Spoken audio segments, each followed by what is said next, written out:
morning, Chapel Hill, and the rest of the people who are watching that aren't from Chapel Hill. I just, you know what, before we start anything, let's just start a moment in prayer. Let's pray. Father God, we just love you. We praise you. And we just ask you to be exalted today. We ask your name to be lifted high, your name to be glorified amongst everyone who's watching today. And Holy Spirit, I just ask you to be with each person, each family who is watching and listening. That, Lord God, that you bless them and you encourage them and you reassure them that you are there with them. Be with me as I share your message, that it just be from you. We love you and we thank you. In the precious name of Jesus we pray. Amen. Amen. I do have a few announcements for you this morning.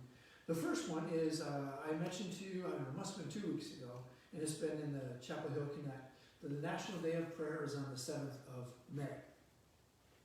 And so on the 7th of May, I told you could go at nationaldayofprayer.org, and they could give you some things that you need to look for, or the things that you could do for that day of prayer. There are 2 events actually in our area.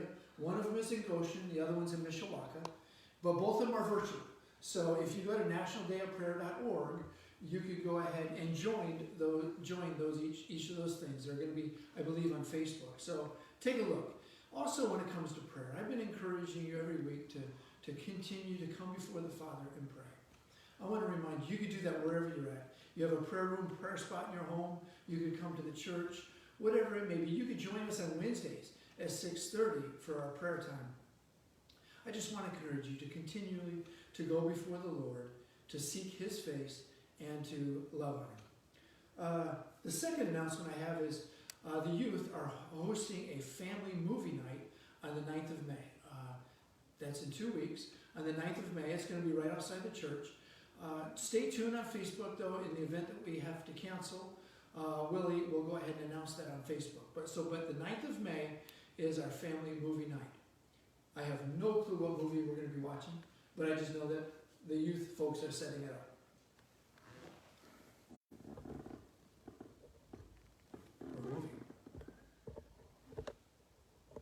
The other thing that has to do with youth is this evening.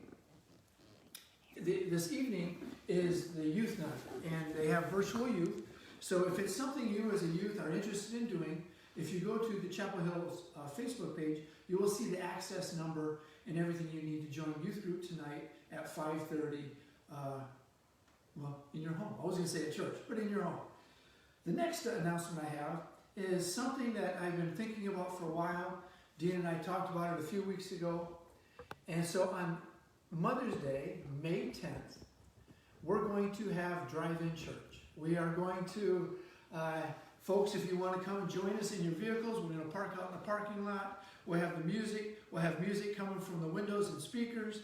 And Hillary, I haven't talked to Hillary yet, by the way, but Kelly will play the piano. And Hillary will sing, so we'd have some live music with us. And I would just stand outside and share the message with you while we're all here together as a family, but in our own vehicles. It's going to be one of those things I'll encourage you to stay in your vehicle, but it's just something I really look forward to. So we're going to do that on Mother's Day, May 10th. We'll have drive-in church. We'll also live stream it as well for those of you who can't come, so that's not going to change. I just won't be sitting here in the sanctuary sharing the message. I'll be standing outside. So that's on Mother's Day, May 10th.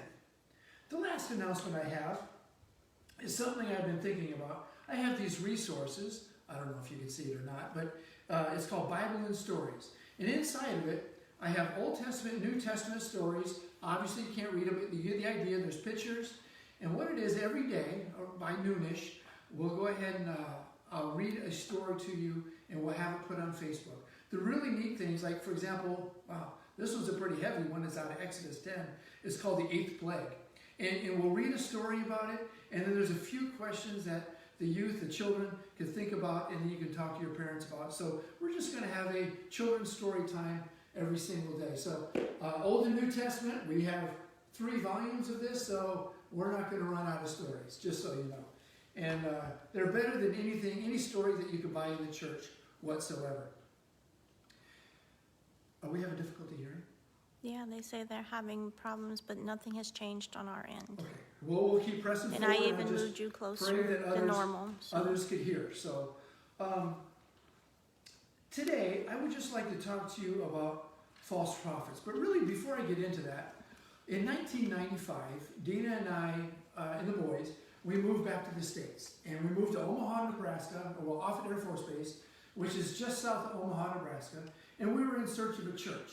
So we found a church on the northwest side of Omaha. It was a non-denominational church that kind of felt good about it. It was larger than what we were used to. The people seemed friendly enough. The pastor seemed to know what he was doing. Tell them to hang on. If you want, just hang on. We're going to re-engage to set this up. I'm going to check the And we'll Wi-Fi. start over. Okay. Thanks. Hang on, I'm going to check the Wi-Fi. You might have to log back onto this.